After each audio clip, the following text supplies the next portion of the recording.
Thank you for tuning in to another episode of The Verdict. Today we are going to look at a collection of shows from the mind of Judd Apatow. We'll be coming right to you after this.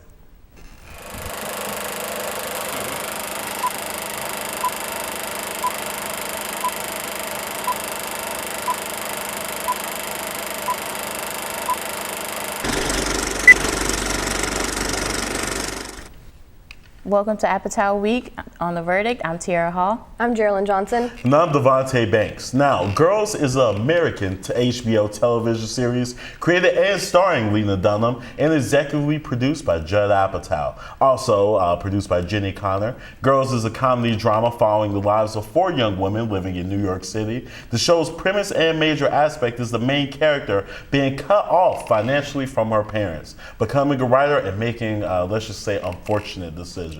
Here's the trailer for the final season of Girls. Oh, come on. Hi! Please, Bella, join us. Someone just told me that there's no tomorrow. Okay, I'm kind of freaking out.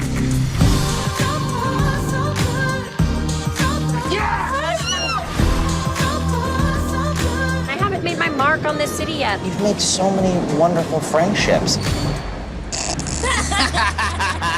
That's not a thing. So, what do you guys think about Girls? Honestly, I miss the days before I knew that Lena Dunham was a creep.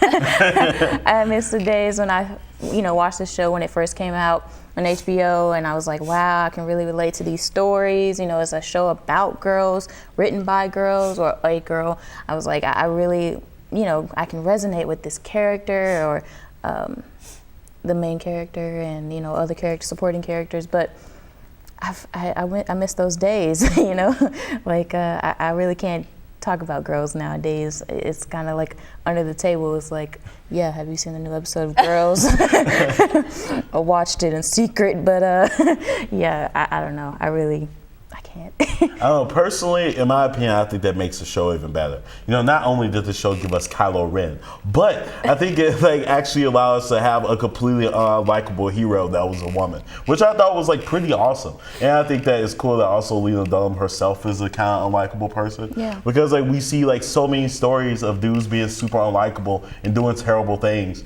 I joke about this with my friends. I don't want to watch TV shows about nice people. I want them to be the worst, most despicable people. And I want to kind of see them kind of squirm their way through life. So you rather it be a realistic villain than a narrative villain? Well, I don't even consider her character a villain. I don't consider. I'm saying herself being a villain. Oh, Lena Dunham? Yeah.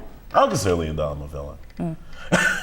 Well, here's the reason, right? Because I feel like if you consider her a villain, right, I don't think you're considering the full thesis statement of the show, which is that people are fully multifaceted, right? So to you, Lena Dunham may be a villain. To other people, she might, but then the other people she meets, she behaves a different way, or people are different at different spaces in their life, which I think the show is all about. Mm-hmm. And honestly, I really like the show, and I would say it probably would have been my favorite Apatow show, but they screwed over Shoshana, which is terrible, which is why this is my least favorite Judd Apatow show, because Shoshana was the best character for 90% of the series. Then last season was complete character assassination.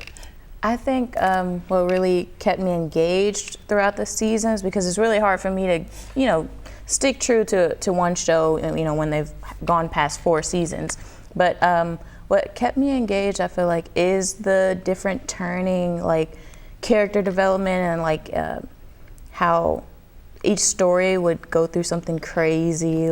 You can testify to this. I think each episode has something just wild going on in it, and I don't think there's many shows out there like that. I feel that's what makes it so creative. But I've already replaced it with Atlanta, so it doesn't even matter. Speaking of which, even Donald Glover was on the show, Exactly. This show has Lando Calrissian, it has, Kylo Ren. Mm-hmm. There's all. Your favorite Star Wars fan. No, but seriously, one of the things I really love about this show was that the side characters were amazing MVPs. Whereas, for example, you had Marnie and her terrible marriage. You had Jessa being a terrible friend.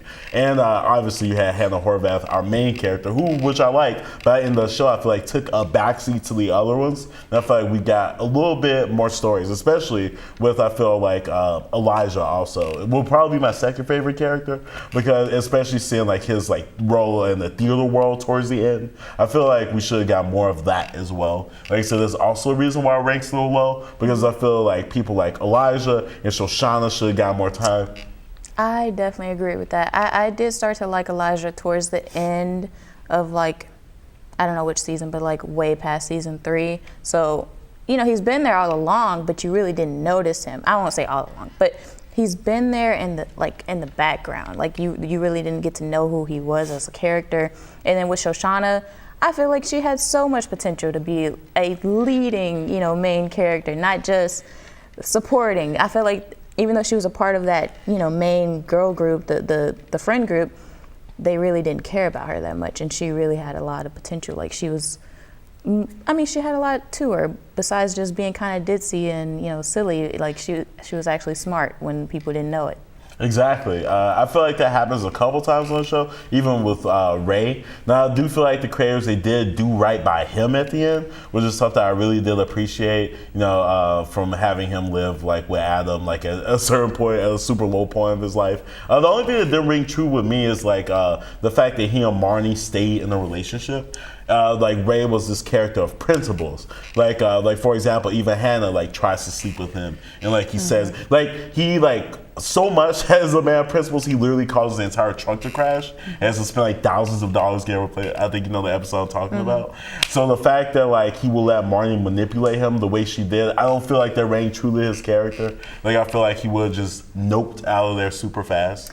I'm glad you brought up Marnie and Ray's relationship, because I think watching this show before I really got into adult, you know, the adult love life that I'm in now, I think I was really misled, because the things that like Adam Driver's character and Hannah went through, I was like, I hope that never happens to me. That sounds extremely crazy. And then with Marnie and Ray, I was like, whoa, no, not even. The Shoshana and Ray, I could relate to that. I was like, okay, this is normal. This is okay. But for every other relationship, I was like, who's writing this? This is kind of just off the wall, like outlandishly weird. Like it makes no sense, especially Hannah and Adam's relationship. What's wrong with her and Kylo Ren? I felt like it went on too long. I was like, you two are obviously bad for each other. Why are we still doing this for so many seasons? Like, it made no sense that they were so violently in love with each other and like would hurt each other, but still, I don't know, find themselves, you know, back together. But it just didn't make sense. I was like, I mean, is there no one else in the city? Isn't she in New York? Yeah. So is there no one else in the city you can, you know, hit up? I mean, really, there are more people out there. And I think that kind of put a bad taste in my mouth when I thought about, well, is that how the dating scene is like? You know, do I have to settle for my abusive boyfriend? We could call him abusive, I think. No. She's abusive too. No, I wouldn't call him abusive. They were abusive to each other. I wouldn't call the man abusive. There's a lot of ways to be abusive though. Yeah, but I mean like he did certain things like the whole shower thing. That was not cool. But like, I don't know, I don't call it being abusive. That's just kind of, it's like, that's being a jerk. To disagree. It was unhealthy. Can you say all right, that? like, do you know why I say it was abusive? His relationship with Jessa, I feel like was abusive. Oh, definitely. But not his relationship with Hannah. But him and Jessa, I think it was a little more refreshing because I liked Jessa.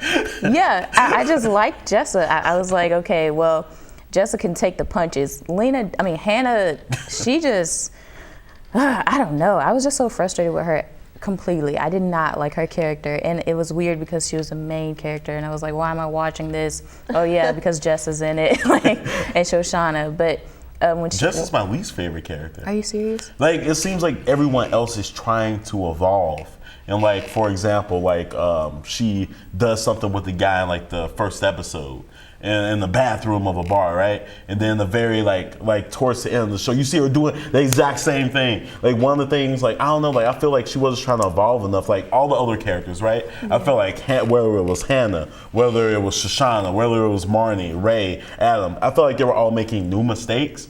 The reason I like Jess is she was making the same old mistakes. She's the same person tomorrow she is today, which I don't like. We have to respect her, emotional process, though. At least she did, try to get help. You know what I'm saying? No. In the words of one of Kylo Ren's friends, do or do not, there is no try. Right, okay. All right. So speaking of girls, let's talk about Love. Love is an American romantic comedy web television series created by Judd Apatow, Leslie Arfin, and Paul Rust, and starring Jillian Jacobs, Rust, and Claudia O'Doherty. The show follows a couple who must navigate the exhilarations and humiliations of intimacy, commitment, and other things they were hoping to avoid, but seemingly don't. Here is an interview about the scuff in relationships with stars Paul Rust and Jillian Jacobs. Maybe go too far. Like there's times where it's like, oh, let's try to, the word we use is scuff up. We're like, hey, how can we scuff this person up? Because I think it'd be gross if I wrote a show where for 10 episodes, I'm like, I'm a really great guy. You should hang out with me. Like it'd be like a commercial where you're like, hey, this guy's in denial. So as much as possible, we try to make it that it's actually. Would you consider the scuff up like in the last episode of the first season where he sort of has a meltdown in the writer's room? Yeah, that like somebody, and people hate that. People hate seeing people sabotage stuff at work because I think they do it. I think that's, really? Yeah, I think that's maybe why they don't like it. Did you have that experience? No, I go too far on the other end where I am like desperately trying to keep a job and fit in and stuff. But so that's actually the fun, is being like, oh, what if I played on this thing that deep down I fear I could do, But so is it nice to have a season where they're not scuffing you up that much? Have you watched the last couple? I'm only on to Dad Visits Town. I get scuffed up too. Yeah, though she makes some bad decisions at the end, back half of the second season. So, but yeah, it was interesting that watching Mickey give advice to other people. It's like that person, who's like 2 weeks into therapy and thinks they've figured it all out, is so eager to tell everybody. So I do spend a good section of the season trying to tell everybody else what's wrong with them while ignoring enormous problems in my own life. The person who quit smoking like a few days ago and is like, it's the best. You shouldn't smoke. You shouldn't do it. Oh, you smoke? Yeah. Oh, I quit like 3 days ago and I feel great. I smell amazing. The thing we've been saying lately is like the relationship right now is like there are a bunch of red flags that are going up, but instead of being like, ooh, that's I gotta stay away from that person. Hey, Rodney Dangerfield. We're saying the red flags are like the similar to a bull and a matador, that like Gus and Mickey charge at the red flags. They're excited by them as opposed to being like, scared off. I think that every relationship has red flags, though. That's two people meeting each other and coming together. They're very different people, and red flags are going to come up. And the only way that relationships can persist are ones where you get through the red flags. Yeah, I would think, until there's, If people were being self-aware, they wouldn't get into any relationship whatsoever. They'd be like, oh, this is going to end horribly. Even if it ends well, it's still going to be that... Death. That's the road we're all headed to, everyone. Just let that sink in. Did you guys love this show?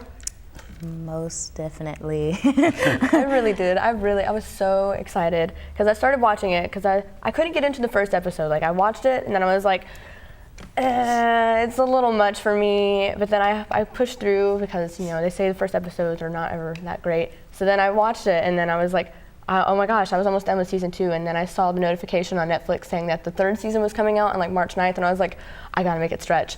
So I waited, and then I binge watched all of it, and now I'm sad because there's rumors that there might not be another season. But what? That's what I've heard. But oh yeah, they confirmed this is the finale. They can't leave it like this. Wait, that makes no sense. There's so many unanswered questions. True. What do you mean? By the way, fun fact: Paul Rust is one of the bastards in *Inglourious Basterds*. Really? Yeah. I love that. Yeah, he was in the background. But see, the way I feel about this show, though, I feel like it was a great show that didn't stick the landing. Like, I feel like the ending was the Happy Gilmore ending, where it's like everybody gets a girl. You get a girl. You get a girl. Like, you remember Happy Gilmore, even the penguin gets a girl at the end? Yeah. You know what I mean? Like, that's how I felt like, I mean, yeah. But, like, they end up in love, you know, at the end of the show. She was hard to like as a character, I'm not gonna lie. Yeah? She was at first, because she was really psychotic and really unstable at first, and it was hard for me to wrap my brain around it, but then I was like, come on Gus, you know, get back with her, because I wanted them to be together, because that's the whole point of the show. And then I was like, I don't know if they should be together because she's so unstable, and then the whole thing that she does with her ex and stuff, I'm like...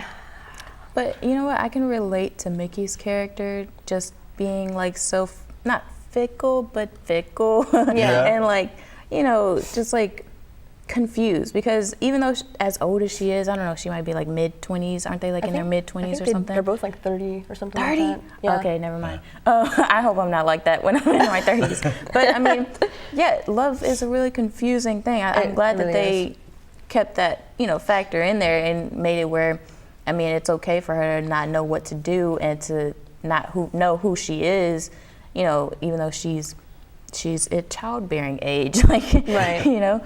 But I really like Mickey's character, and I'm glad they got back to, well, figured it out towards this last season. Last season? Yeah, if it is the last season, I might cry a little bit, but that's okay. See, with me, Mickey was my favorite character, but I don't feel like they should have been together.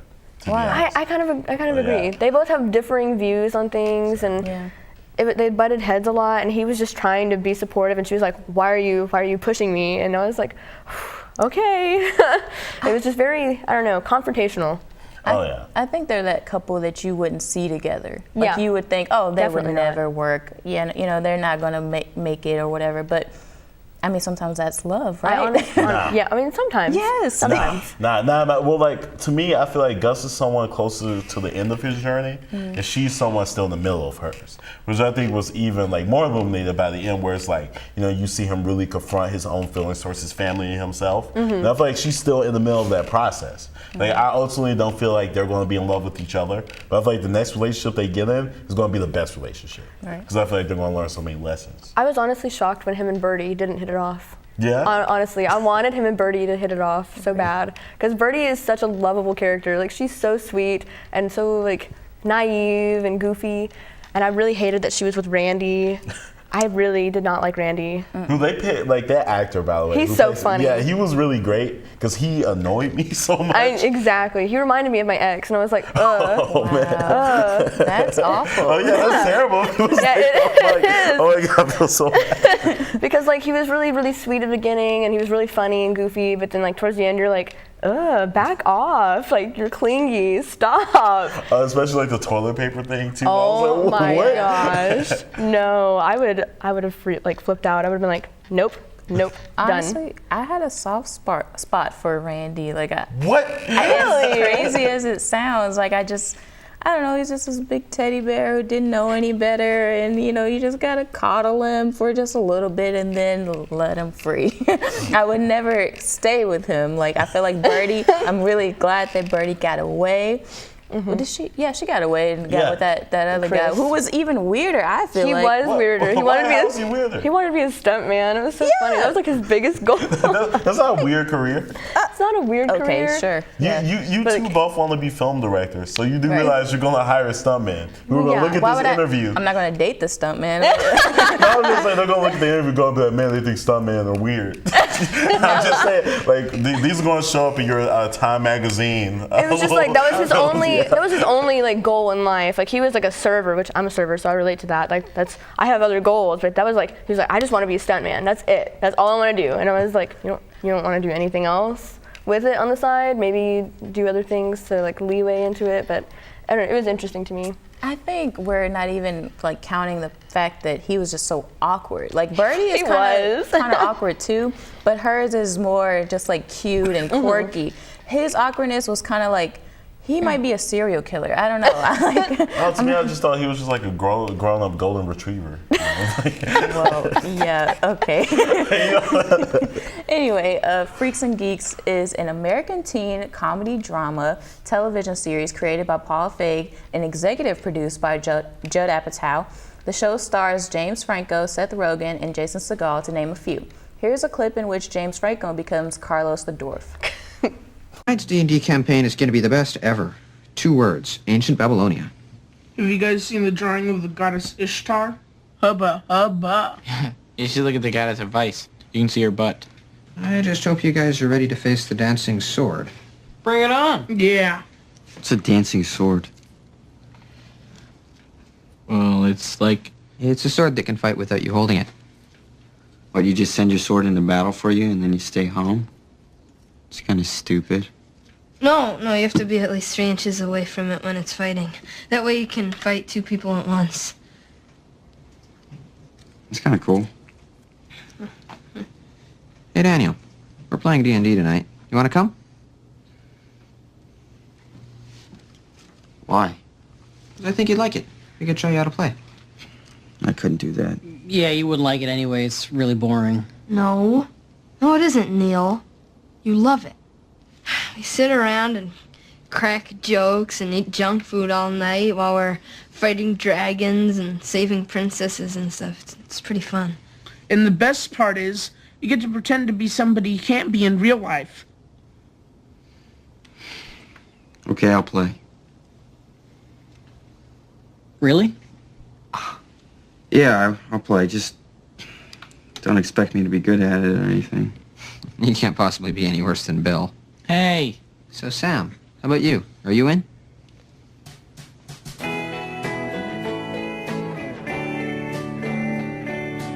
Yeah, I guess. Thought you were too cool to play. Logan the Huge.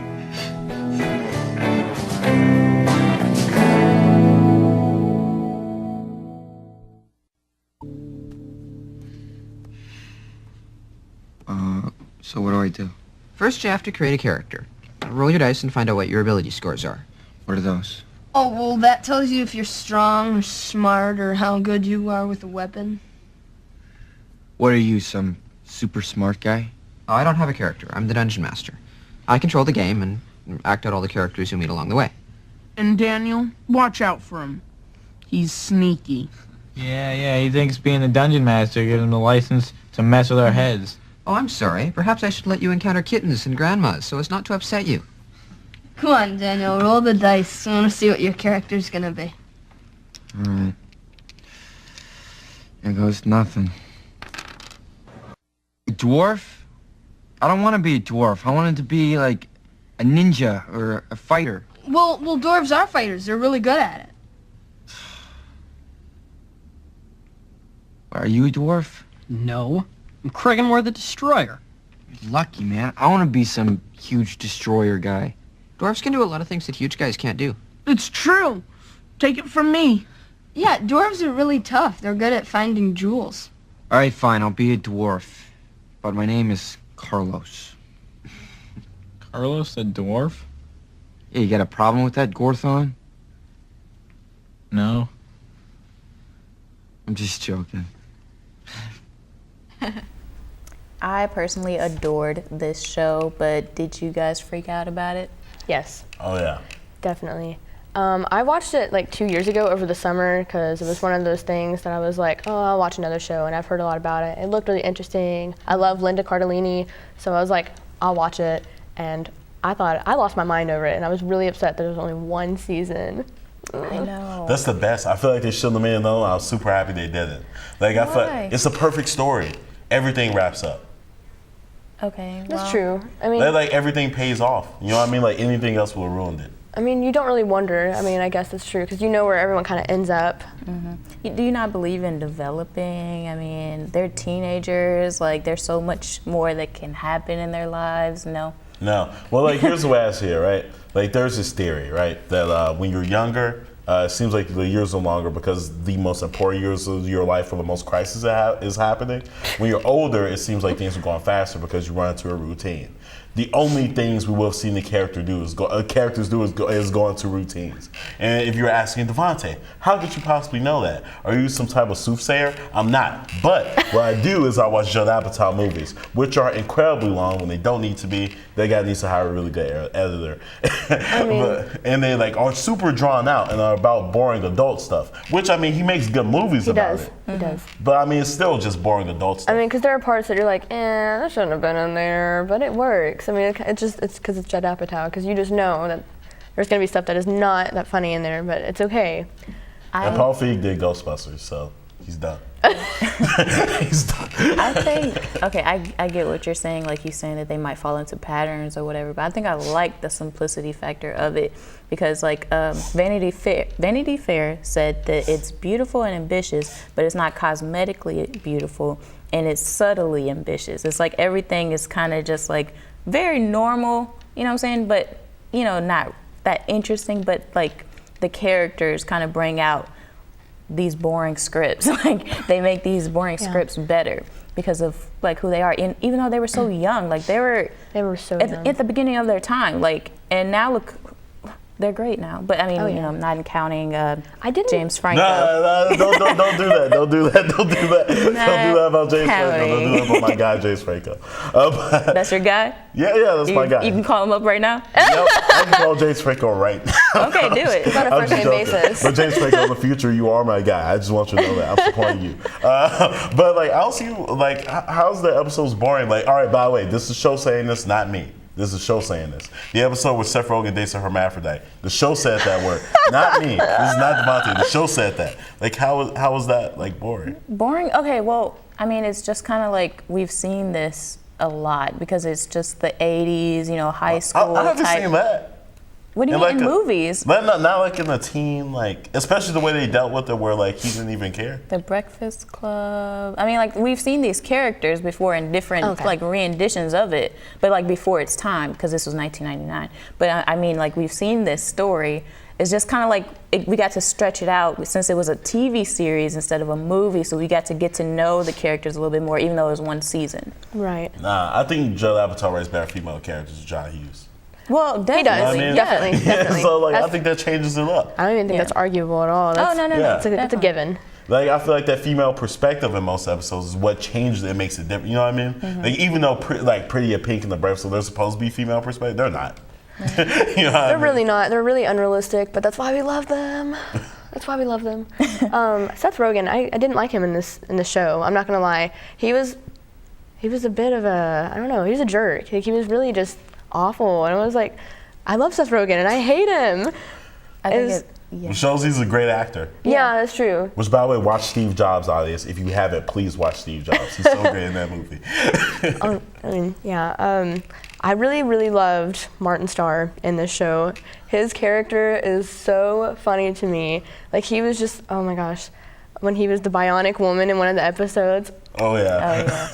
Honestly, like, he is like my favorite. Like, one of the quotes from that show is my Instagram bio. I'm not even lying. Which quote? Can we say it? Can we say it? I don't know if we can, but I mean, I really want to because it's so funny. It's the part where he's dancing, and then the guy shuts off the music, and then he looked at him and was like, "Why'd you?" Like, he was kind of like talking like, "Why'd you do that?" You know, but he said something really, really stupid and funny. And I really want to say it, but I probably shouldn't. So No, don't say it. I know what you're talking about. He's one of those guys who's gotten funnier as he's gotten older. Oh, yeah. Like on Silicon Valley, like he's just the funniest guy. Like, he was in Adventureland. Oh yeah. When he walked around with the pipe, like, oh my gosh, that was really, really funny. Like the grandfather's pipe, and there was nothing in it.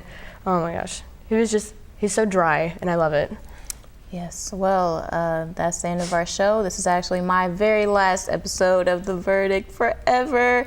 So sad, but these two, you will see these faces next semester on The Verdict, hopefully. Yes. Oh yes, yeah, she definitely will. Tiara isn't going stray too far from The Verdict because when she's a famous director, we'll cover her movies on here. Yes, thank you for telling the future. But, well, yeah, we'll see you guys next time.